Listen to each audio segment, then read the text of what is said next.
President Donald Trump signed executive orders targeting cashless bail and flag burning on August 25, 2025. He also met with South Korean President Lee Jae-myung to discuss trade and shipbuilding. In a separate development, Trump mused about renaming the Department of Defense to the Department of War, citing its historical significance. Additionally, he expressed willingness to send National Guard troops to Republican-led states experiencing high crime rates. Kilmar Abrego Garcia, a Salvadoran native, was detained by Immigration and Customs Enforcement, ICE, at their office in Baltimore, Maryland, on August 25, 2025.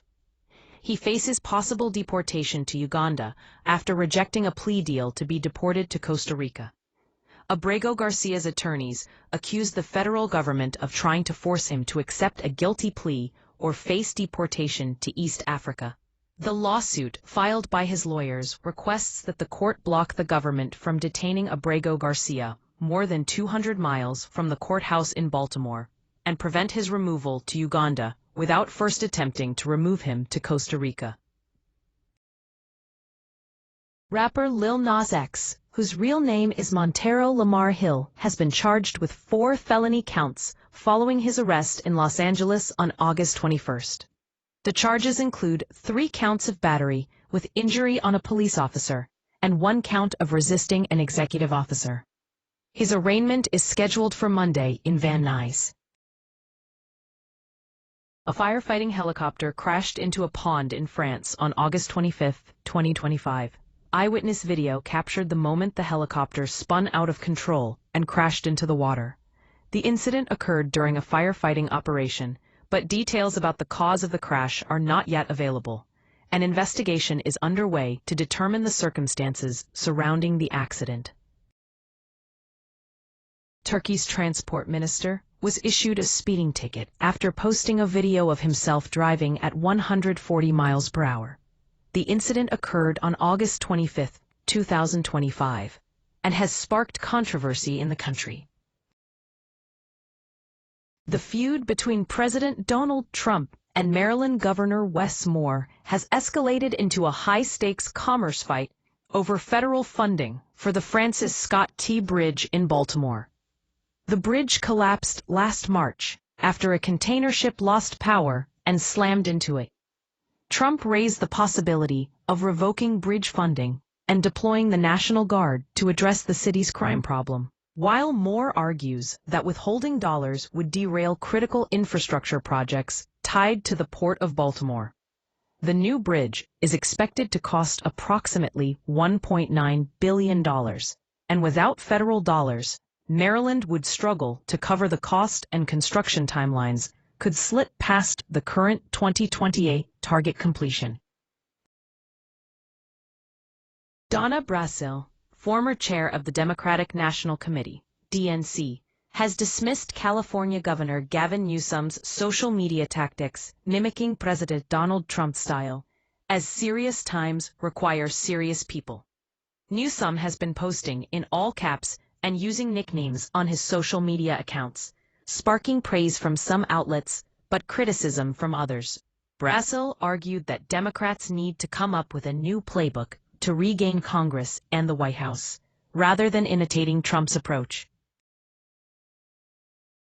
A 22-year-old law graduate, Letitia Paul, died after suffering a rare but catastrophic allergic reaction during a routine CT scan in Brazil.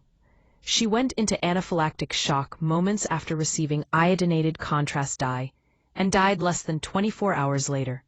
The hospital where the incident occurred said it followed recommended clinical protocols, but experts warn that while most people experience only mild symptoms, severe reactions can occur in roughly 1 in 5,000 to 1 in 10,000 scans.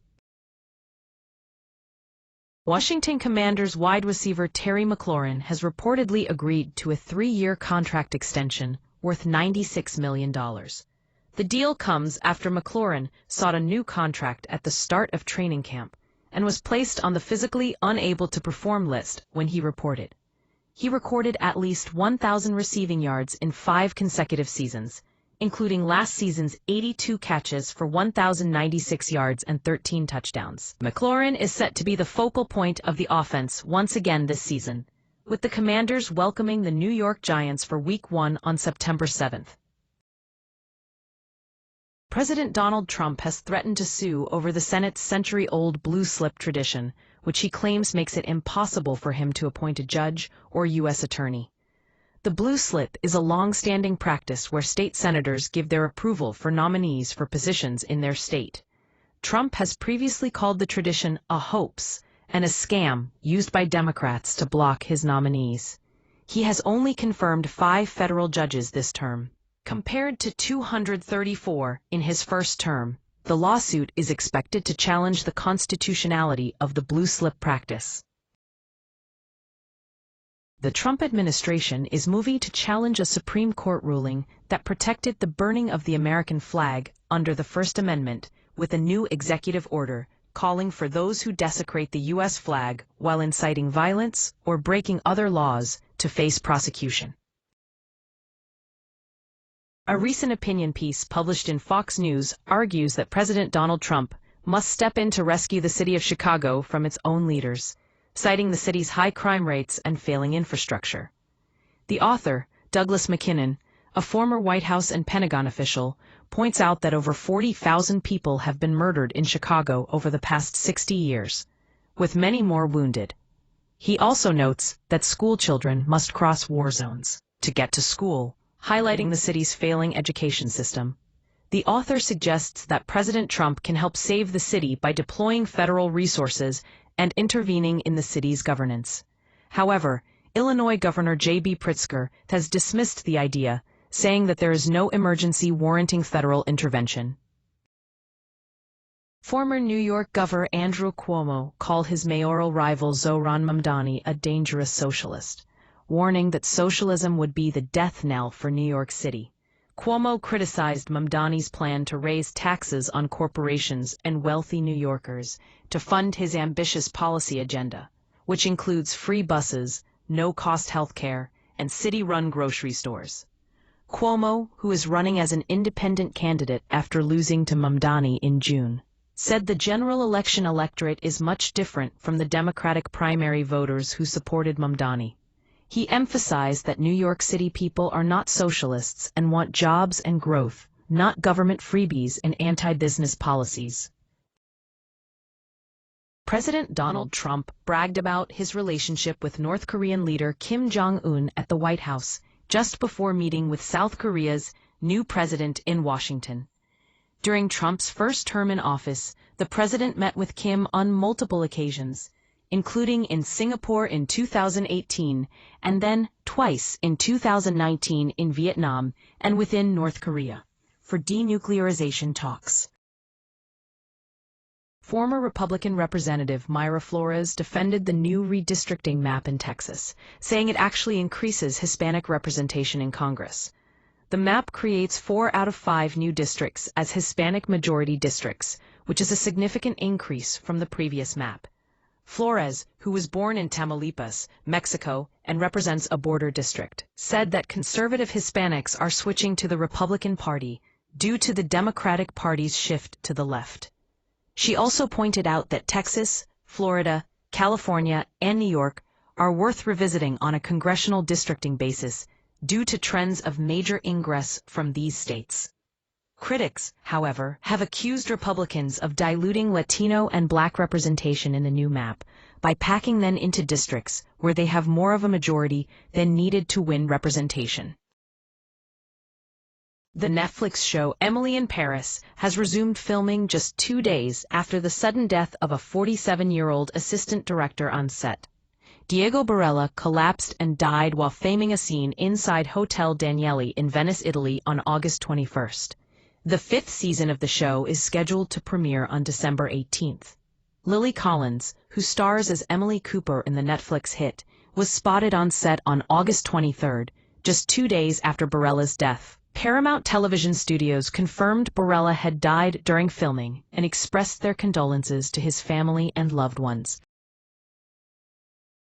Florida Attorney General James Umpire announced an investigation into sanctuary jurisdictions that provide commercial driver's licenses to illegal immigrants, following a deadly crash involving an undocumented truck driver who obtained his license from California and Washington state. The incident killed 3 people in Florida earlier this month. Authorities are stepping up enforcement against illegal immigrants driving commercial trucks in the state. The family of Virginia Giuffre, a prominent Jeffrey Epstein accuser, slammed the release of prison interview transcripts between Deputy Attorney General Todd Blanche and convicted sex trafficker Ghislaine Maxwell.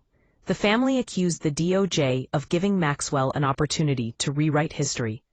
Maxwell is currently serving a 20-year sentence for sex trafficking. In the interview, she denied having trafficked anyone or having witnessed any non-consensual sexual activity or any sex involving minors.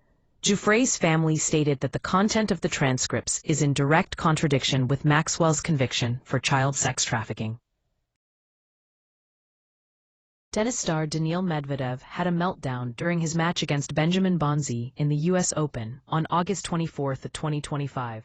Medvedev argued with chair umpire Greg Allensworth over a decision to award Bonzi a first serve after a photographer entered the court. The delay from the photographer was approximately 4 seconds and a half, but Medvedev felt it was enough to warrant restarting the point. He blew kisses to fans and encouraged loud boos during his tirade. Bonzi won the match 6-3, 7-5, 6-7, 5-0, 6, 6-4. Arrests under President Donald Trump's federal crime crackdown in Washington, D.C., have surpassed 1,000 as the nation's capital marked its 12th consecutive day without a homicide. U.S. Attorney Jeanine Pirro announced Monday that on Sunday alone there were 86 arrests and 10 illegal guns seized, bringing the totals to 1,007 arrests and 111 guns taken off the streets. Norwegian tennis star Casper Ruud has expressed his frustration with the smell of marijuana smoke during matches at the U.S. Open in New York. Despite being a smoke-free facility, Ruud claims that the odor is everywhere and very strong at times. He added that it's not my favorite smell and can be quite annoying to play tired and just meters away from someone smoking marijuana. This isn't the first time a tennis player has complained about the issue, with Australian star Nick Kyrgios also expressing his concerns in 2022. Ruud will face off against Sebastian Offner in the first round of the tournament. Police in Providence, Rhode Island's largest city, are under investigation for allegedly assisting Immigration and Customs Enforcement (ICE) agents during a July operation targeting an alleged fentanyl trafficker. The External Review Authority found that police impermissibly assisted ICE by establishing a perimeter, gathering intelligence, and aiding the agency's response to the pursuit of Honduran national Ivan René Mendoza Meza. The review board recommended that the Providence Police Department create clearer operational guidelines for situations involving federal agencies and hold training sessions with all officers. The city ordinance prohibits police from complying with interagency requests to assist in operations conducted solely for enforcing federal civil immigration law. A Variety editor is calling on TV producers to reflect the current state of American society, which he describes as a plunge into fascism. Michael Schneider cited examples such as Disney Plus series Andor and Hulu's Emmy-winning series The Handmaid's Tale for depicting authoritarian themes. He argued that writers can't sugarcoat how our rights are continually under attack, and suggested that TV shows should focus on the reality of the situation, including the erosion of freedom of speech, the unleashing of military and police officers in American cities, and the attempts to silence journalists. A 17-year-old boy drowned while swimming with his family at Hampton Beach, New Hampshire, after being swept away by a powerful ocean current on Sunday evening. The teen's father, 61, also entered the water to rescue him, but was also pulled into distress. Lifeguards were off duty at the time, but quickly responded and brought both individuals to shore. The teen was pronounced dead at a local hospital. while his father is in stable condition. Authorities have not released the teen's name. This incident comes during a particularly dangerous stretch at Hampton Beach, with over 140 people rescued from rip currents fueled by Tropical Depression Dexter last week. Former New York Governor Andrew Cuomo's campaign to lead the Big Apple has reopened old wounds from the COVID-19 pandemic, leading him to explain key aspects behind his handling of the virus at the height of the crisis. Cuomo said that COVID was uncharted terrain at the time, and decisions were made under immense uncertainty. He defended the decision not to use the USNS Comfort Hospital ship more extensively, stating that it was initially not prepared to take COVID patients and the crew eventually got infected. By the time the ship was operational, the curve had turned and hospitals were not under the same stress. Cuomo's bid for a political comeback has been met with criticism over his handling of nursing home policies during the pandemic. Rapper Snoop Dogg criticized LGBTQ+ representation in children's films during a podcast interview, citing the 2022 movie Lightyear as an example. He expressed concern that kids will ask questions about same-sex couples having babies, stating he didn't have answers for his grandson's queries. The remarks sparked anger among progressives on social media, with some defending Snoop's scheduled appearance at the Australian Football League's Grand Final. General Michael Eric Kurilla, who oversaw the execution of the Iran strikes in June, has retired from military service and handed over the reins as commander of U.S. Central Command, CENTCOM. Kurilla spent an extensive amount of his career focusing on operations in the Middle East, including tours in Iraq and Afghanistan. He was known for his involvement in a Mosul, Iraq firefight in August 2005, where he sustained multiple gunshot wounds. Admiral Brad Cooper is now leading CENTCOM, one of the U.S. military's 11 combatant commands, with 21 nations in the Middle East in its area of operations. When federal agents raided the home and office of former National Security Advisor John Bolton on Friday as part of a classified documents investigation, some Democrats and liberal commentators framed the development as another example of what they claim is President Donald Trump's political weaponization of the justice system. The reaction marked a striking contrast with Democrats' long history of opposing Bolton. For years, they denounced him as a hardline foreign policy hawk who manipulated intelligence and pushed the U.S. into war. But when Bolton broke with Trump, Democrats began citing him as a key witness and relying on his public comments to bolster their case against the former president. Oba Femi retained the NXT Championship against Javon Evans at WWE's Heatwave event on August 24, 2025. Femi has been the champion since January and showed off his brute strength by tossing Evans through a table from the ring. 2 title changes occurred on the card, with Dark State members Dion Lennox and Osiris Griffin winning the NXT Tag Team Championship, and Ash by Elegance regaining the Total Nonstop Action Knockouts Championship.